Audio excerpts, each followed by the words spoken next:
he's a pretty good kid. I mean, I talked to him. I did a little interview with him after that. I get the post to get back. I messed up something on the new camera I was working with. But he fastened himself, as a thinker. And this is Ropedo Radio that you're listening to right now. Family being the Darrell brothers and whatnot. Chris Carlson, definitely follow him. And follow RopedoRadio.com and Blog Talk Radio. If you're on Twitter, follow at Ropedo Radio. Right. Mature and everything. Let's get to find out about it. I'll probably have a write-up of the night up at one of the sites that I write on, so I'll tag you to it or something and put something out there. Yeah, definitely do, man. Please do. I'll definitely tweet it and all that stuff. The rematch is happening September the 15th in Las Vegas. It's already signed and ready to go at the last minute, by the way. I mean, it just seems like this is a very unique situation with all the public negotiating and the different, just how this has kind of unraveled the past 6 to 7 months. It's kind of really turning me off for the fight in itself, although we know by the time we get to fight night and whatnot, it'll be what it, as big as it is, but it's just like, it's just, unusual to sit back here and watch, heavyweight world champion. I don't want the guy in the ring, for a stare down and, right. And I've been on a couple of the conference calls and heard Joshua break down his perspective on this fight leading up to it and whatnot. But it just seems like at a certain point, you go to Earn and say, let's make it happen. And like you're saying now, with 10 to 8 weeks. When I saw 8 weeks, I'm like, I thought 8 weeks was pretty standard for most camps. Like you said, I've heard that extra 6 weeks here kind of. It is here. Right. The United States, that's the normal thing. Like, you got a full 8, Right. So that just kind of threw me for a loop. And I just think, PR-wise, man, he's taking a big hit. But it's strange, though, because it seems like you talk to a lot of the former heavyweights and different boxing people. I mean, still a lot of people believe Joshua stops Wilder. Mike Tyson, I think he was on all the belts last week from that the Hall of Fame weekend. Right. And they just had some audio of him, and I think he was with Joshua to stop Wilder. I've heard a couple other, former pros and whatnot that were siding with Joshua. And I would imagine that's because he is boxing over, in contrast to some of the wildness that we see in Wilder. But, what's up, Mr. Bailey? What y'all listening to is Ropedo Radio. I'm going to be on there live in a little bit, talking to Chris Carlson. We're going to talk some boxing. Like, Joshua's losing a lot of street cred, if you will, out here with letting this play out the way it's playing out. Good way to put it. Every once in a while, you even see a UK Twitter fan say something. Not much, but every once in a while. We'll see how this shakes out, man. Hey, I'm going to get ready to get out of here, man. I guess I just, to leave, I'm really interested. I mean, like you said, a lot to sort out at welterweight. It still remains to be one of the sport's best divisions and whatnot. But I really like to see you guys get his shot against Errol Spence. I know the other, I believe he's Russian. That other guy with I know his initials are EK. I haven't seen him fight enough time, but he just stopped Avenisian like a month and a half ago or something. Right. I mean, I guess instead of sitting here waiting for Thurman, whatever is going on with him. Whatever, comes out of the winner was, and I don't want to jump right into the Crawford matchup, but with Porter and Garcia, who knows, the winner of that, who knows what they really want to do. I don't know who this guy is. He's somebody that called into the show. If you want to call into the show, you can. Go to at ropeadoperadio.com. You can listen to it on your phone or whatever.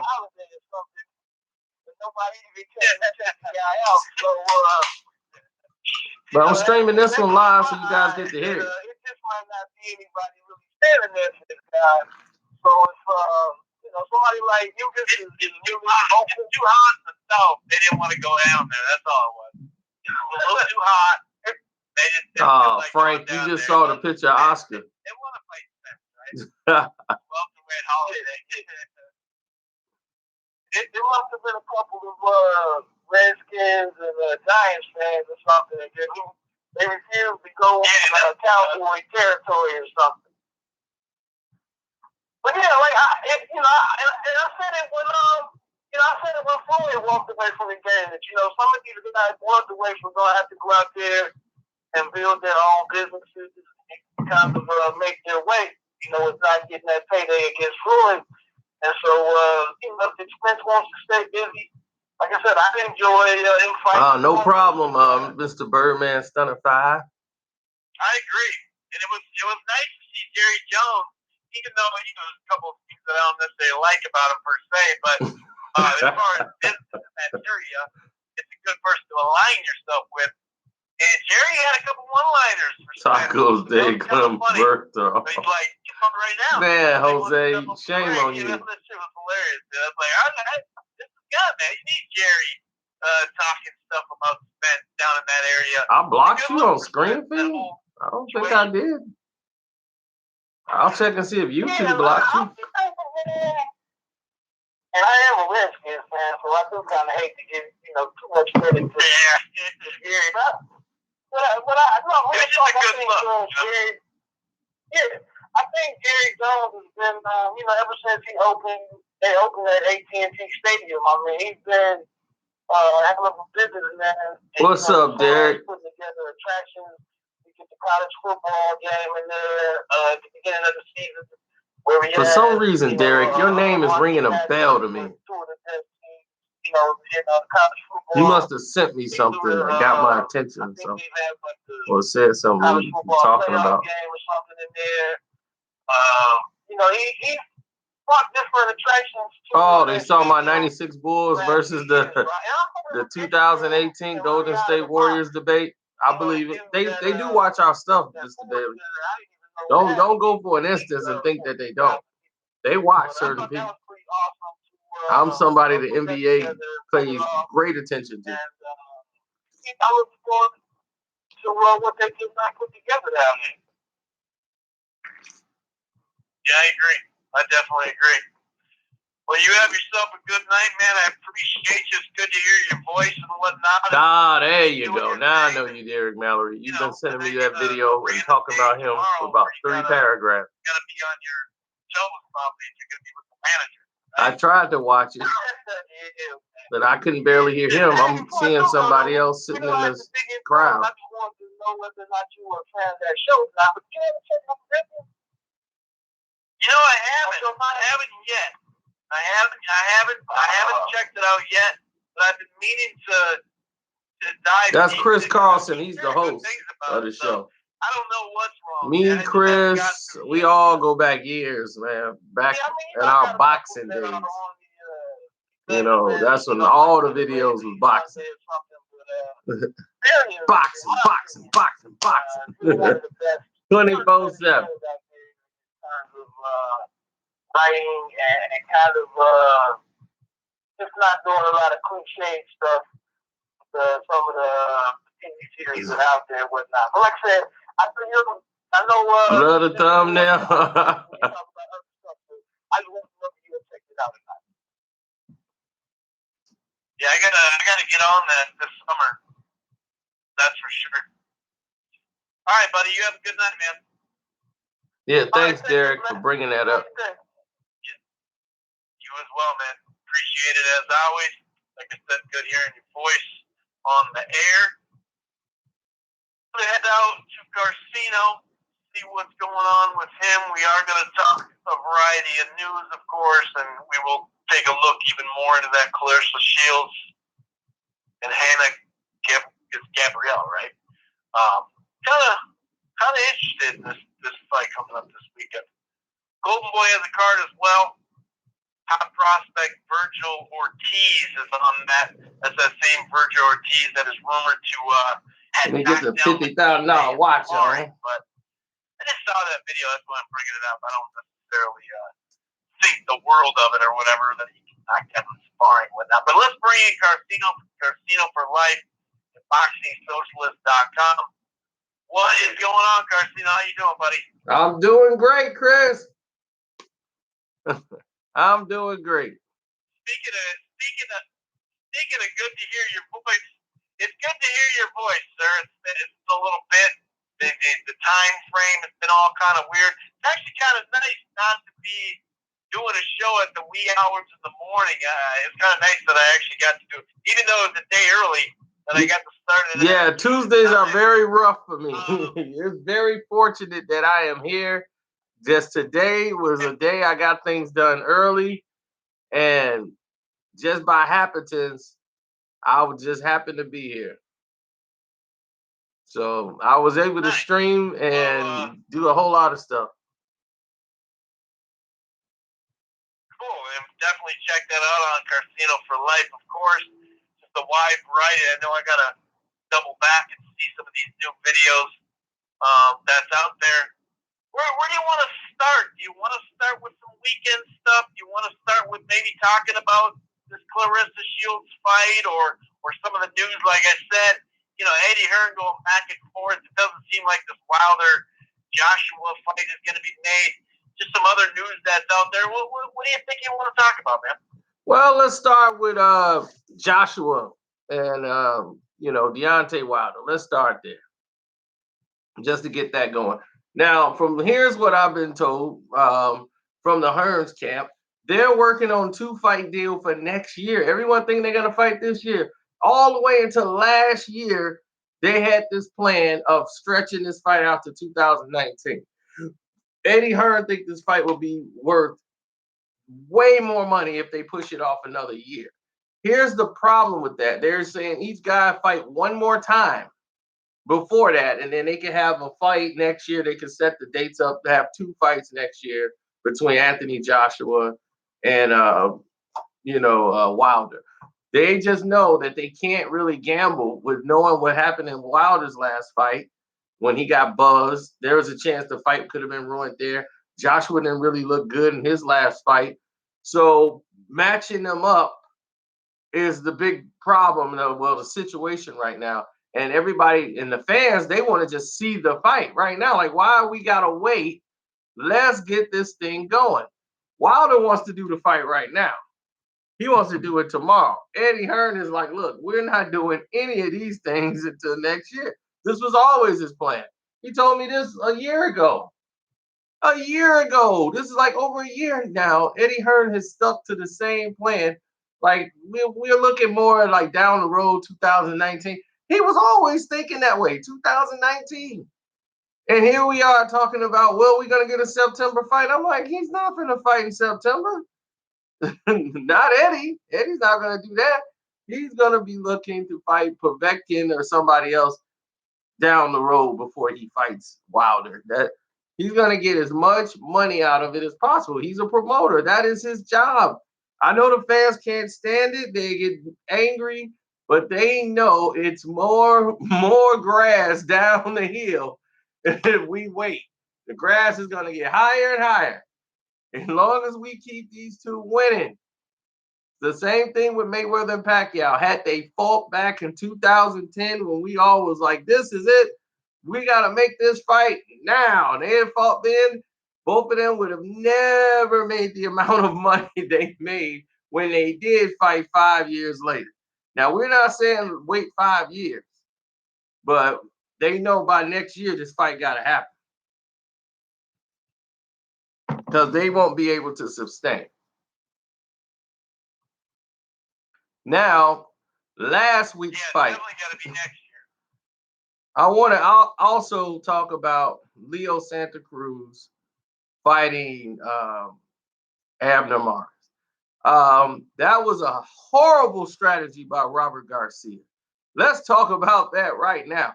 Robert Garcia gave him the wrong advice. I understand what they're trying to do, but he is not Mikey Garcia. That is Abner Mares. Once he said in the whole introduction video, I never wanted to be a fighter. My daddy made me be a fighter. I was like, oh, okay. He's done. I was like, he's done. Yeah, I didn't become serious about being world champion until I became world champion. That's when I got the nerve to fight. I'm like, Abner, you was my guy till you just said these dumb statements.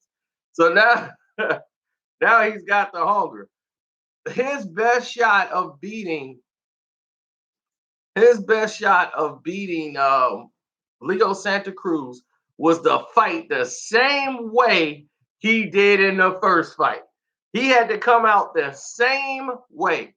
The only thing he needed to do was to tie up, conserve some energy, stop the momentum of Leo Santa Cruz.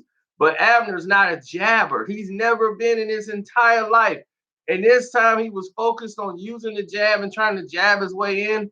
Once you start doing that, then you've already messed up because you're doing something that you don't normally do. So I knew he wasn't consistently going to use it. And that's exactly what he did. He completely made a mess of things. And this was he had the fight to the point where it was going back, and then it was just obvious he had lost. Because he had made such a mess in the midpoint of that fight, Chris, it was ridiculous. He was just sitting there walking into jabs. Leo wasn't really outstanding in this fight. He really wasn't that great. It's just that he had a lot to go on because he was like, great, you're going to stand outside and let me just pick you apart while you try to outthink me to come in and get past my reach? You got short arms. So finally, in like round 6 or 7, Leo Santa Cruz is like, look, the heck with this strategy. He ducks his head and starts looping right hands over and landing them. I'm like, all right, there he is. That's the guy that got to show up. Then he's getting inside. He's letting his hands go. Oh, thank you. Thank you. Thank you.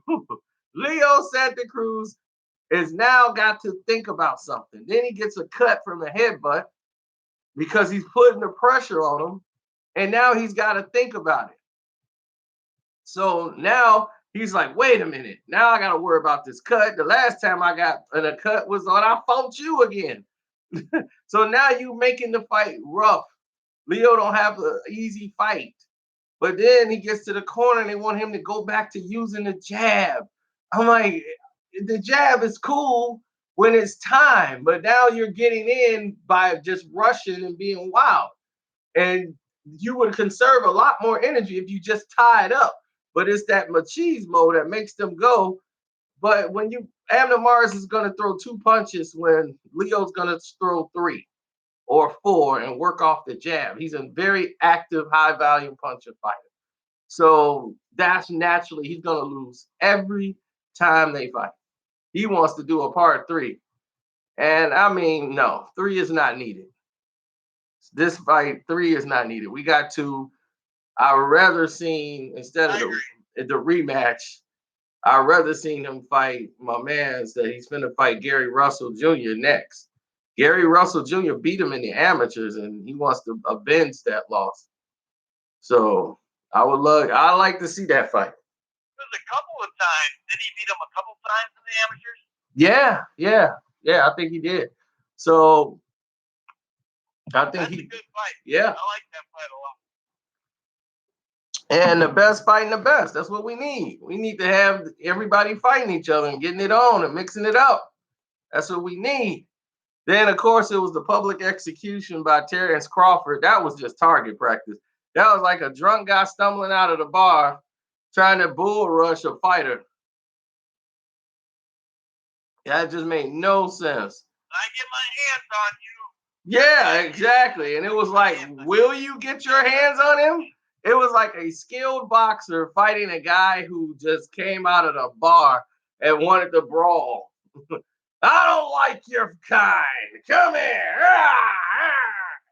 He's just swinging wildly, and the thing is, it's not his fault. And that's what I was telling you. I'm like, he tried everything that he knows how to do. He tried everything. He tried to rough him up. He tried to get physical with him. He tried every trick in the book. But Terrence Crawford's boxing skills matter. And when you saw him hitting the angles, pop, pop, pop, getting physical when it counted, but smart physicality to neutralize his offense and put him in a position and get to a spot where his footwork is so terrible, he's off balance. So any shot would just set him off. And it was like a ping pong, boom, boom, and he was just bouncing around. And in round 5, I thought he was going to stop it. It was just like a merciless body attack as well as the head. He wasn't just head hunting. He was hurting him in the body, and he was that stronger guy. Even though he was bigger than him by like probably 10, 15 pounds, Terrence Crawford was stronger than him. And it was clear and evident. So when I saw that, and I was like, wow. He started pushing him back. Yeah. Crawford was for sure not going to get bullied that night. Nah, and that's his, and plus it was part of his mentality. Terrence Crawford has never been bullied in the ring. He's never been bullied.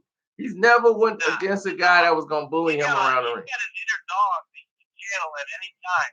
Oh, he's yeah. smooth and fast and all that stuff, but he's got that inner dog he can channel at any time. It's ready to go. Yep. And then coming into last week's fight with Errol Spence, the first fight was intriguing. My man Chucky was in there. He gave me a fight. That guy was coming to fight. I don't know where they found Chucky. He was undefeated, and he got so much hard, and he comes in with those hard left hooks. Boom! I'm like, man, this guy Chucky won't go nowhere. He kept getting hit in the face. I'm like, oh, that's it for Chucky. And then he just stumble, come back, and he's got that awkward leg that make it look like he's wobbling, but he's all right. And he's in there still rumbling. I'm like, and throwing hard shots. He's just an awkward fighter. Yeah.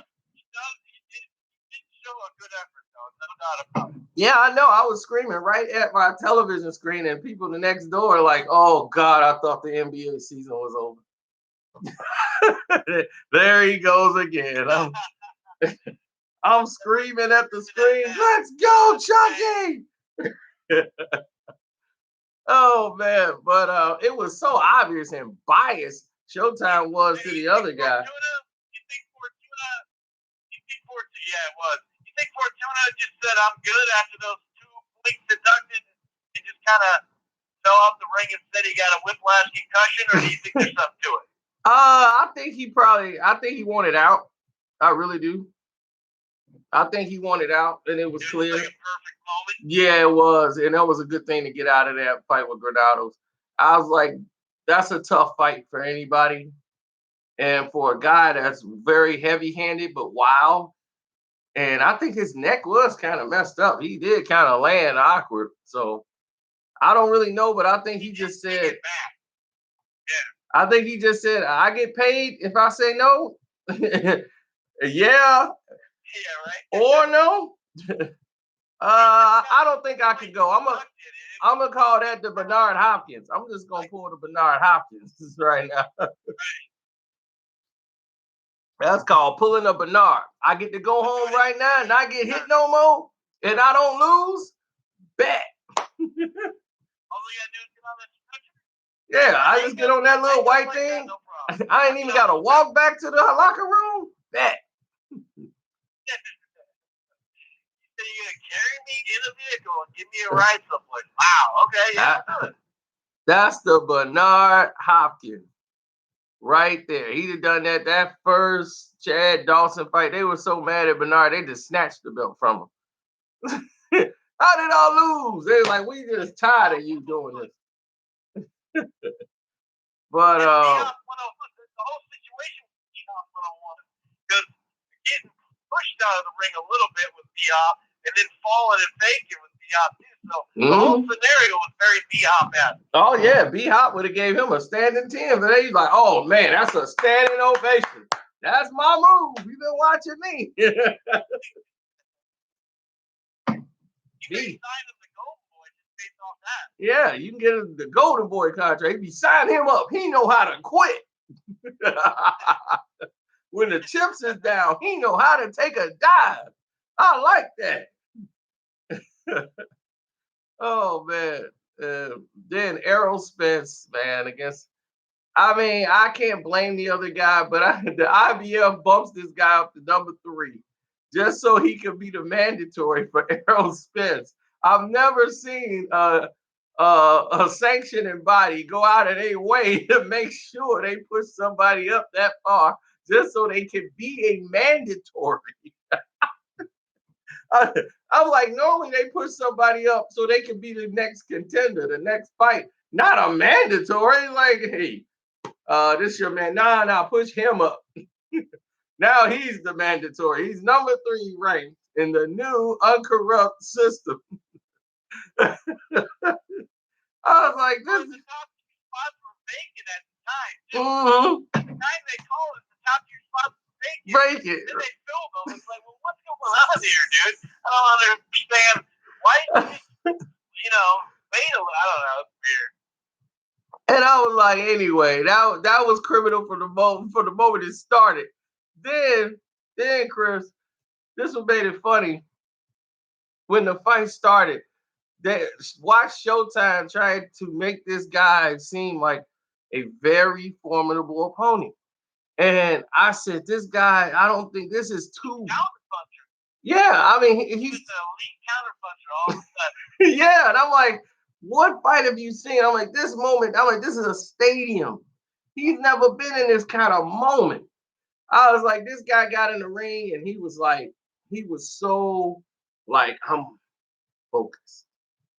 He was so zoned in, Chris. The guy was like focused, like laser beam focused in, like, here we go. Like, that's it. So when the whole thing went down, Chris. Yeah, so when the thing went down, the fight took place. I wanted to see what the guy would do. And he patiently tried to do what he was taught. The first thing, he was fighting with himself to calm his nerves. I could see that one. He was fighting with himself, like, okay, let me get my nerves out. All right, I'm going to, land my jab. And he was trying to set traps for Errol. And once I saw that, I said, wait a minute. All right, he's in trouble. Because I was like, you're going to have to, you can't throw a teaser jab to Errol. You got to throw a jab that means something. You got to put some on it that means something to get his attention. Because other than that, Errol knows how to get inside. So he landed a good counter punch on Errol. But he was like, okay, let me step to the side now. Okay, that was a good counter punch. Now let me come back. So he comes back and Errol changes the angle, resets, just so he can get close because he wanted to land body shots and get physical with the guy. Because he sees that the guy is very nervous. He wants to go to the body and get his attention so he could try to fold up. Then he could start landing headshots. And the guy made a critical mistake. They always tell you, and normally that's a sign of I got to retire or you're a novice. But when you're at the veteran leadership, you know not to throw a punch right there when someone has an open hand waiting. You keep elbows in. They always tell you, elbows in, son. Keep your elbows in. Keep your elbows in. Gotta keep your elbows in. He didn't keep his elbow in. He was trying to strike a punch right back, hit and get hit back. And as soon as he tried to fire off, he got hit right in the lip. Perfect shot. Keep your elbows in. And Ricky Hatton's still kicking himself right now because he made the mistake and he forgot and got knocked out by Sinchenko for not tucking his elbow in. He just forgot. And he said, I gotta leave the game. I can't fight no more. If I got knocked out by this, that's a basic mistake that you learn from day one. Elbows in. There's no how did I allow myself? I just forgot to tuck my elbow in, and I got knocked out. I can't believe it. So Ricky Hatton just like he was so depleted because he was winning on the cards. He was gonna win the fight, and he was gonna fight Paulie Malignaggi. It was all gonna be a big fight, and then that happened. So when that took place, things changed, and then the narrative is always talked about. It used to be Errol Spence talking about Keith Thurman, but now Keith Thurman is somewhere playing an Indian flute, trying to learn how to be an Indian. So now that's what he's doing now. So nobody's worried about him no more. Now they're talking about a whole new thing, and that is Terrence Bud Crawford. That's what's hot. Errol Spence versus Terrence Crawford. So that is what's promoted in every interview. If Terrence has one, if Errol has one, and Errol's like, wait a minute, let me clean up the guys we got here first. Let me fight the Danny Garcias and the Sean Porters. And he still want to fight Keith. He's like, whatever Keith get back, let me clear this field out. He clear what he got going on over there out, and then we can meet up and fight. Because Benavidez, I was just about to say that, Benavidez will definitely be fighting Terrence Crawford next, I believe. I believe that's the big fight they've been trying to build up. So I think that's the direction they're going in. And that's where I'm pretty sure they said October is his next fight. So that makes sense. He'll be back at home too. Omaha.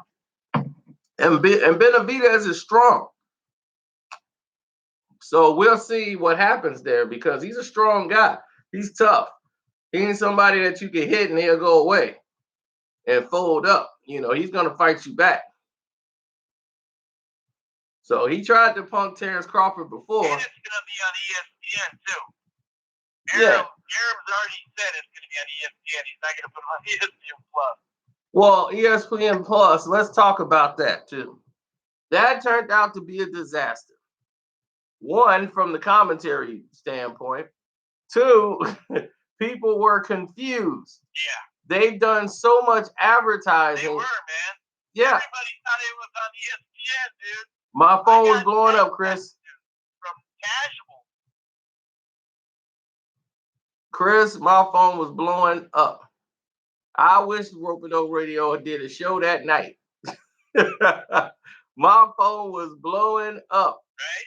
I'm like, we need a Rope-A-Dope Radio show right now because there's no way in the world ESPN Plus should have had this card. They are so unprepared for this. The promotion was terrible for the ESPN app Plus. See, once your ESPN app Plus is not being promoted on all your networks the right and proper way, the launches, it's like you got your show on ESPN and then be like, oh yeah, go to ESPN Plus to get some other updates and then that's that. Like Kobe show, Detail, that's only on ESPN Plus. That when he's breaking down the game.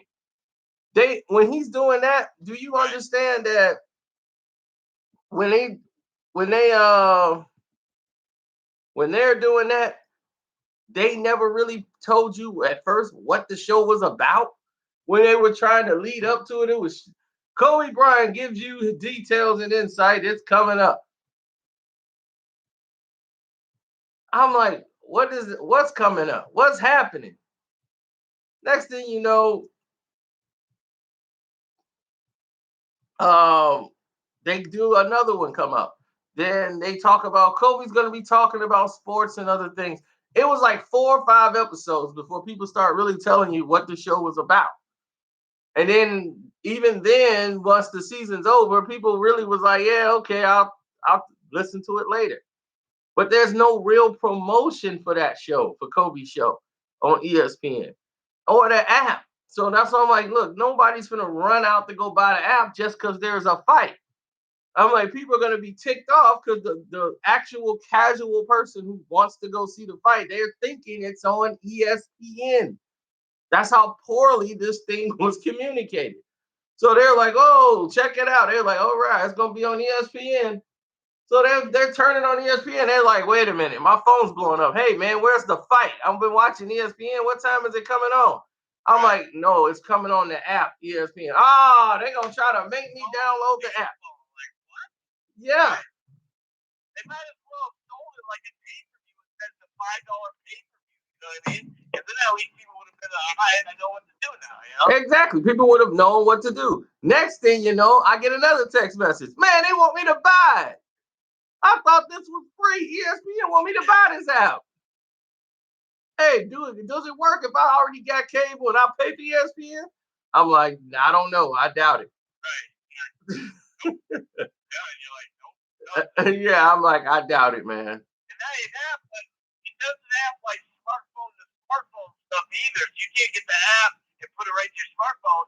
You gotta watch it on your phone, or you have to at least have, something else with it. Right, you gotta have a tablet with the app, right? Or you're screwed. You're like, so what? Yeah, it's not like some other stuff where it's just right on your, you can just get the app to the point where it's right on your TV and you're good to go, and it's not a hassle. Some people just won't go that extra. It's hard enough to say, hey, after these fights, there's some more fights on this different channel. It's hard enough to have people change the channel when it's on. Right. See, they're looking at the statistics. You see, the statistics are showing them that all the statistics are pointing to the facts that they're looking at the streaming service and they see most people are mobile. They go, oh, wow, all these guys are mobile. So what we got to do is get all these people to go ahead and download the app, because look at all these people that watch there and they're all mobile on their internets and on their phone. They don't mean they watch everything on their phone just because they're on the phone all the time. They'll be on the phone all day, but they will sit down and watch the fight on TV. They're not going to want to watch the fight on their little phone. Yeah, I mean, the youth like that stuff, but a lot of people, 30 and up, they're not down to watch it on their phone. Plus, you have people over.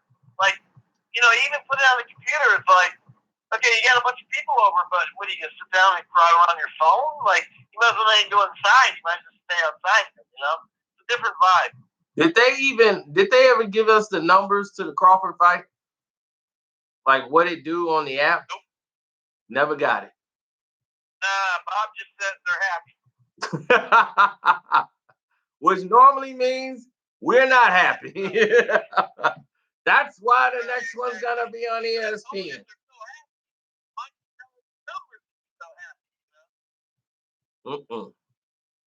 They won't do that because I guarantee you they're not happy. Those numbers should have been a lot better and would have been a lot better had they been on regular ESPN, because they made the mistake of thinking the actual people, everybody's on the streaming bandwagon, and that's not true. The boxing demographic, there are a lot of people that's not really with the streaming. And then you tried to make them pay for it at the end, and they got to find out, like, when the fight's getting ready to come on. Yeah, they were very upset about that. Some people just said, forget it. I'm just going to get the updates on Twitter. Well, not even that, but you got a live fight card going on at the same time. So you're like, well, I'll just watch this fucking thing. It's live. Yeah, I think somebody said Spence did 760. He did 760, which isn't bad because it was only, 3 minutes? It was 3 minutes long. His actual fight, it was like like if you went to the bathroom and came back, it was over. Finished at approximately 3 minutes. Then atop this, what else? Oh, Canelo. Talk about Canelo Triple G Part 2. Let's get into that, man. Chris, do you realize that this fight was done? It was not being made. This fight was off. Oscar De La Hoya had walked away from the table. Using Blog Talk Radio. Goodbye. Oh, the show ended. Oh, no, the show ended. It cut us off. We had 3 more minutes. He must have started the show 3 minutes early. Oh, man, it cut us off. Oh, that's messed up. But y'all get to hear it because y'all live. Oh, man, that's bad, Chris.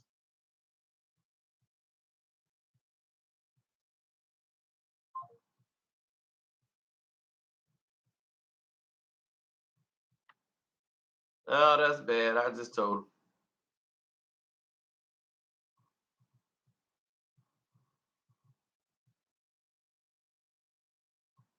Unbelievable.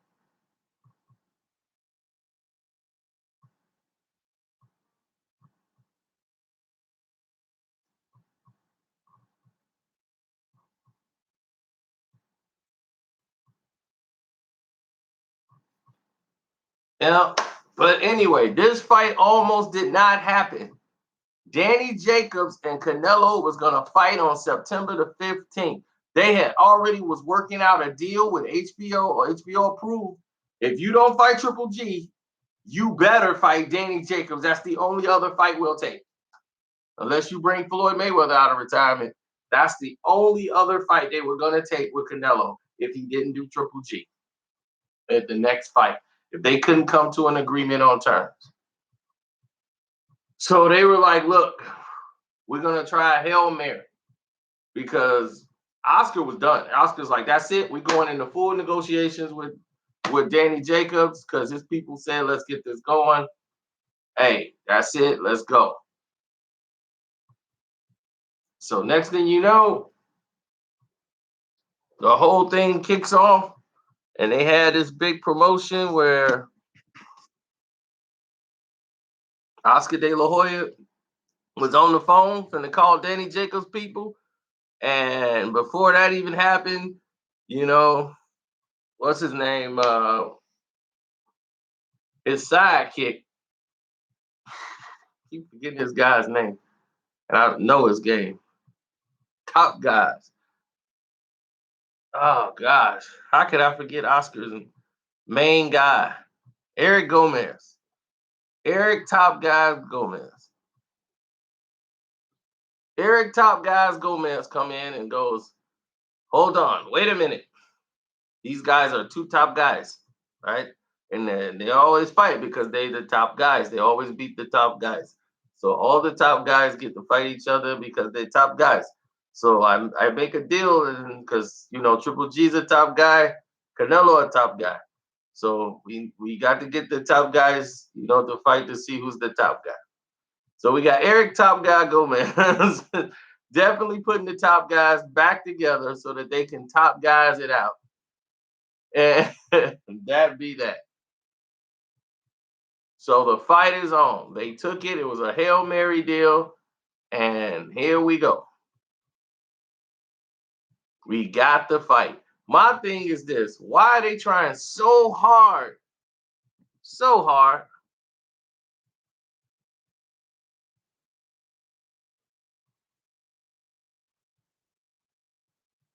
Why are they trying so hard?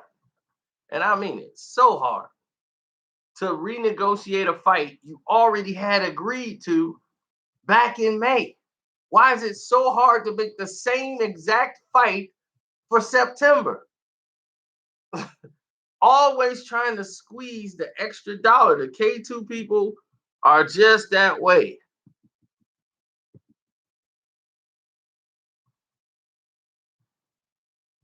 And here's Chris. Chris, they cut the end of the show. There's only like 20 minutes left, so you can't call back in once it's even the show. Yeah, they said it was off. The show was over. Thank you. Yeah, I don't know. My whole internet stopped out. This big ass military plane came through. Every once in a while it happens. Fucking A, man, that sucks. We were just getting into a good part too. Yep. And I was just gonna say it. I was like, man, I know that they on a cliffhanger for next week. Yeah, right. Yeah, but the people in the live chat, I'm telling them like, hey, look, this is what happened. I'm like, look, Canelo and this fight was not going to happen. He was going to fight Danny Jacobs on September the 15th. Oscar was going to have the fight done in less than 24 hours. HBO told him the only fight they would approve, if not Triple G, is Danny Jacobs. That's the only other fight. So Oscar always had that in his back pocket because Triple G was not fighting Danny Jacobs. So they already knew that Canelo would have the right to that fight over Triple G, and they already knew that. Triple G would have been screwed. And the way his HBO contract is structured, Triple G can fight anybody. They don't care. As long as he has a fight. But Canelo, they want to step on his neck, and they're like, why? Canelo's the money earner. This guy is not. So they were all deterred about that, but they were willing to negotiate a Canelo Danny Jacobs fight and make that fight over this fight here. They was just disgusted. And Eric Top Guys Gomez, that's what we was calling him, top guys. That's all he keeps saying is everybody's the top guy. You know, they're the top guy, so you got to get paid like the top guy. So he made the call and went in. I think he pitched the extra $2 million that he could find for something, and they went for it. It was a last ditch attempt, and Triple G's team's like, all right, we're gonna do it, because I think it got to the point where Tom Laughlin was like, look, I don't even think it's Tom's fault. I think it's the camp of Triple G. They trying to get every dime they can. And I'm like, man, they are really stretching this out, which lets me to know Triple G probably got one more fight left in him after this fight, especially if he lose. Like, I believe he's going to lose. I'm looking at a guy that probably got one, maybe two fights left. That's it. And he's out the game. Because it's like his game is up. Who can they put him in the ring? They can't keep giving him soft touches. Can't keep fighting these smaller guys. You're going to have to fight the big boys. It's just getting out of hand.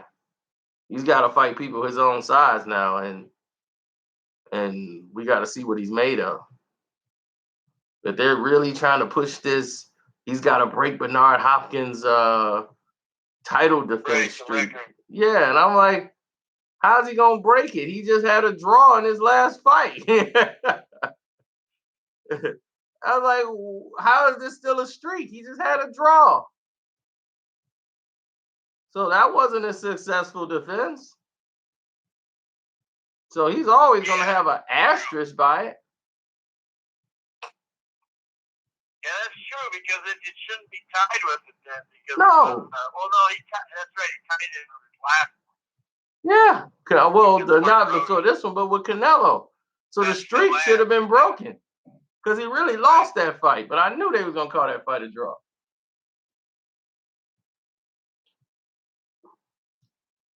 Yeah, just now when the middleweight division's heating up, too, I mean, ready to know that he's going to fight Charlo around the corner, He can just,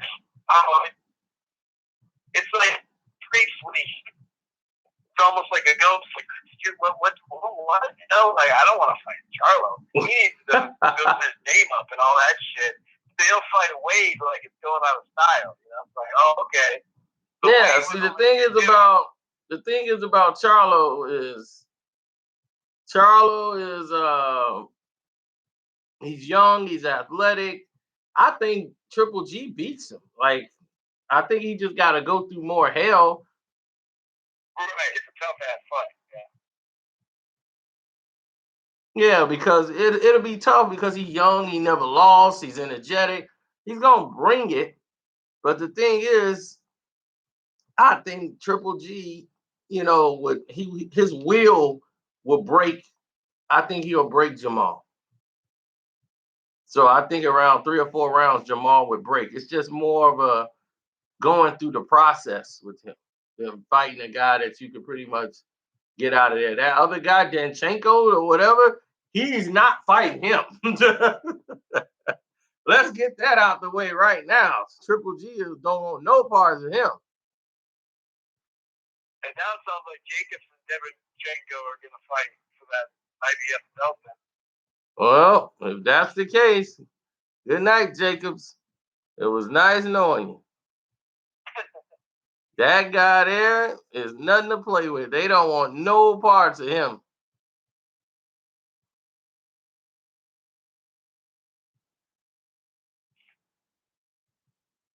And well, I figured I'd just give you a call. Sucks that the damn thing dropped off too. We only had like 20 minutes left, and we're still close to get done too. This drop, but he said that he's gonna be hanging for next week. All right, so is Wednesday gonna be? I mean, Tuesday to new times, or? Nah, it's either Tuesday or Wednesday, but it's not really a new time. It just worked out randomly tonight. It's the perfect time to do it. And tomorrow's kind of iffy, so like it may have been a really late show last night, so I didn't want to risk it. No, okay. Yeah, but just text me right before you go on so I can know. Because I'll be like in a bar. I'll be somewhere else. Because normally my brain is programmed. Like if it's like late or something, I pop up and try to get on the show. Then I'll be like, man, I don't know if the show is even going on tonight. Yeah, that's the thing. You're right. Because I mean, for so damn long, it was Wednesday for that long, So it's like it fucks it all up when it's late or a different day or whatever. But yeah, I'll definitely do that. Even like today, like give you a heads up if something pops off on Tuesday, just so you get way more of a heads up. All right, cool, bro. I appreciate it. All right, man. All right. Take it easy. All right. Good night. All right, so I hope you guys enjoyed the show, Rope and Dope Radio.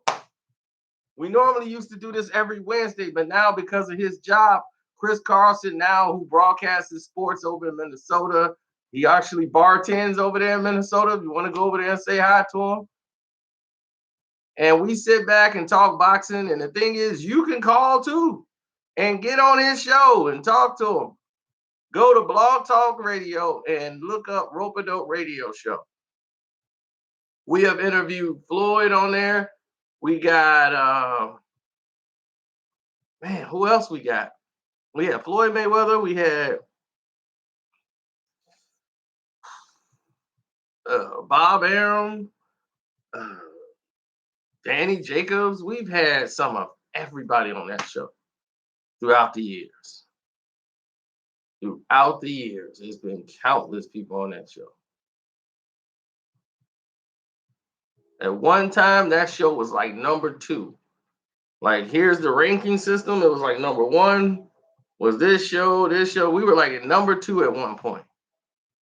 We were like the big boys on the block.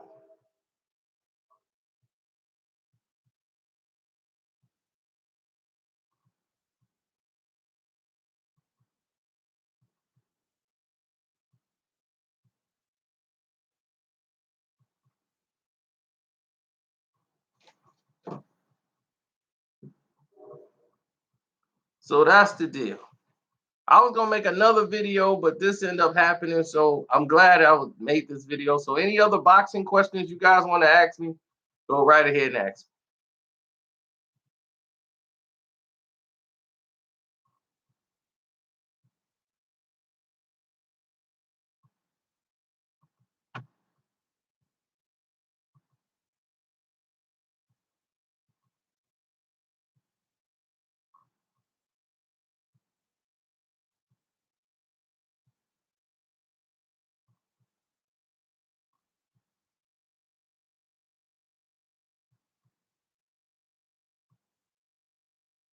Okay, you just got here. Crawford or Spence? I will always take Bud Crawford over Errol Spence because I think Bud has a little bit more dog in him and a little bit more experience being in the trenches. I think Errol has had a more softer road. Bud just got too much dog in him. And I told you guys years ago that Terrence Crawford, when Floyd Mayweather leaves, Terrence Crawford would be pound for pound the best fighter in the game. I told you. And I told Adrian Broner to his face, if you want to be the man, there's one fighter out there that you're gonna have to beat, and his name is Terrence Bud Crawford. And you know what Adrian Broner's like, who? Man, I'll beat his ass.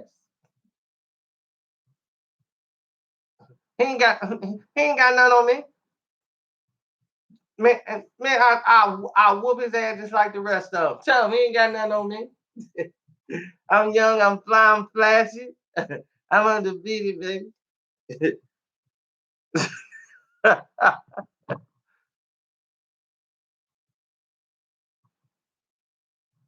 No, I don't call it mental issues. I call it Cincinnati issues.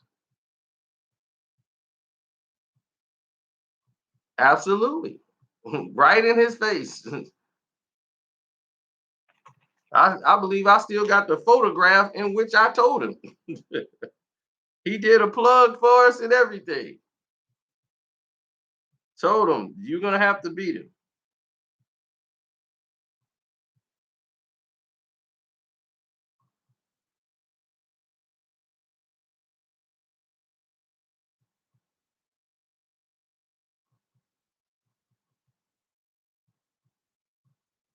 Oh, man, you remember that with me and Gabe Montoya? My goodness, you go way back.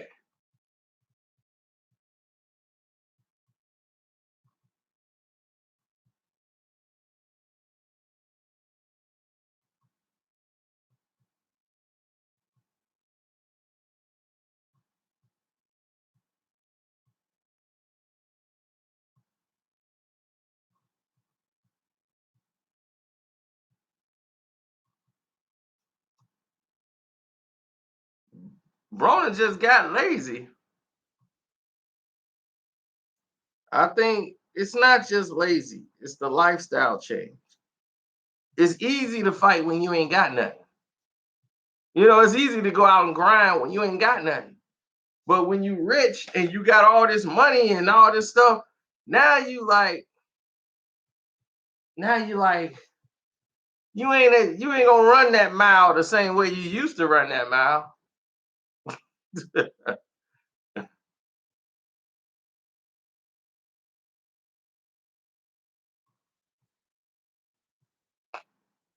That mile used to be tough. Now it ain't that tough no more.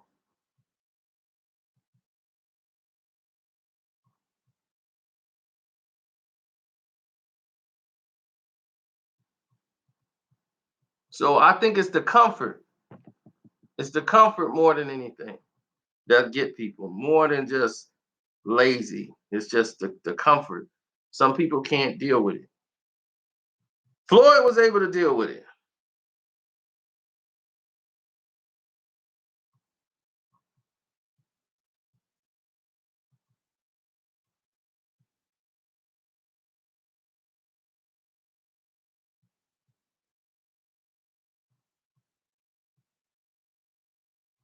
Some people say, well, that's what makes him Floyd.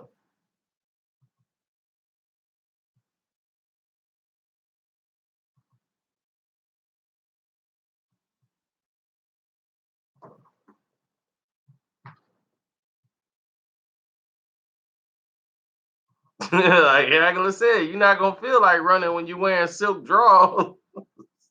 That sounds like some Marvin Hagler stuff.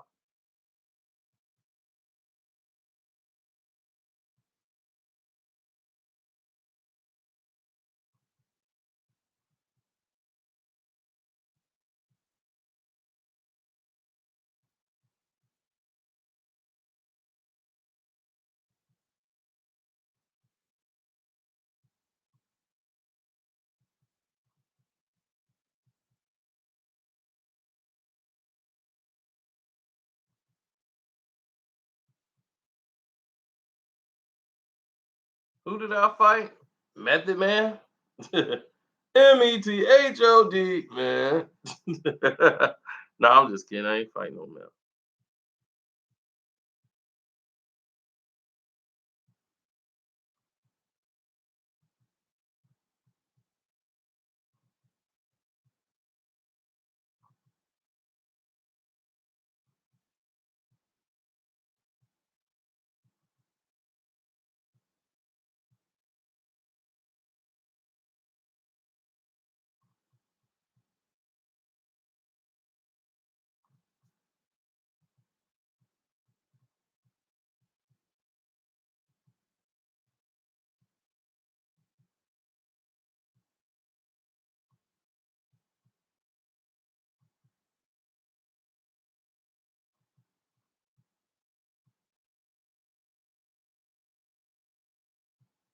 I don't even see the pictures on here. Do I still contact Mace? Nah. I mean, unless I never really contacted him before. Me and Miguel Cotto.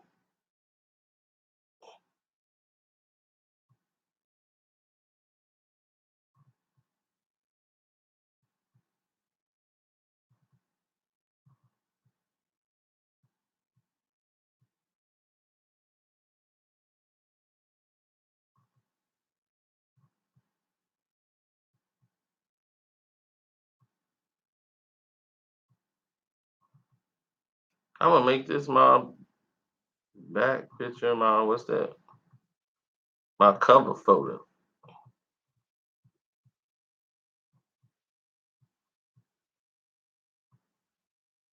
That's my cover photo.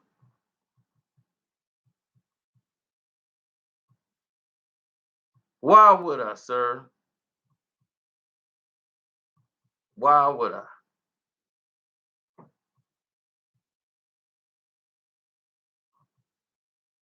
Cotto retired because he fought for 30 years. It was time for him to retire. Believe me, he's fought. He's given all he had to give to this sport. It's just that sometimes when you guys see people, it's just not at the point where they're at their prime. You know, you guys caught Cotto at the end of it. It's just like Floyd. A lot of y'all didn't know who Floyd was until you fought Oscar De La Hoya.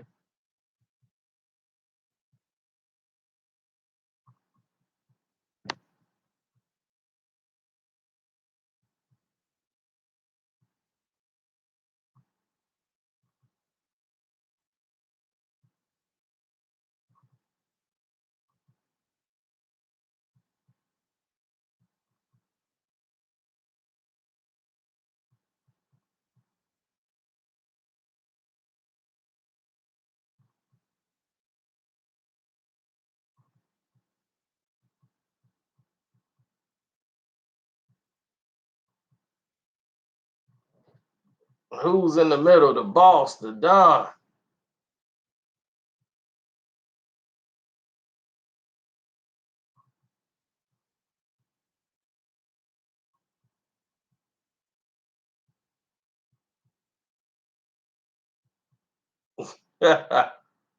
Back in the day. Oh, I want to see Triple G quit. I want him to quit. I want him to get beat so bad he quit. Yep, this was Dub C, Mac 10, and MC 8. What y'all know about that? 8 hype.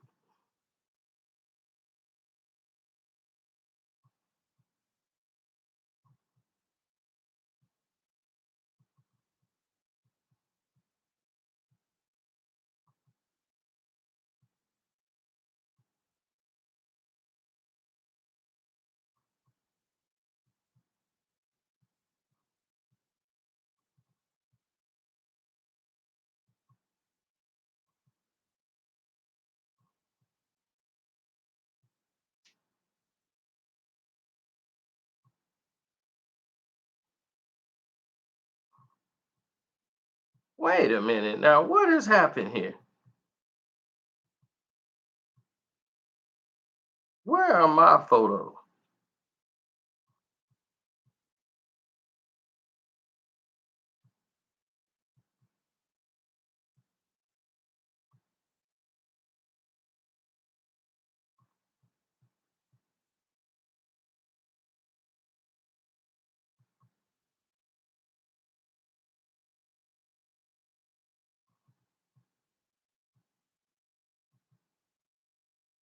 Oh, these uploads. I'll be here 60 years doing this.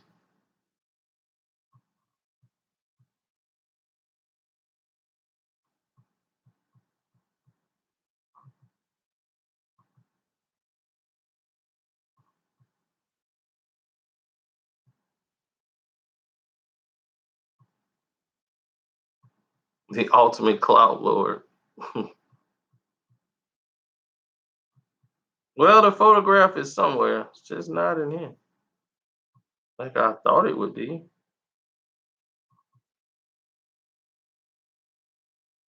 Let me check my profile picture because I'm quite sure I made it a profile picture before.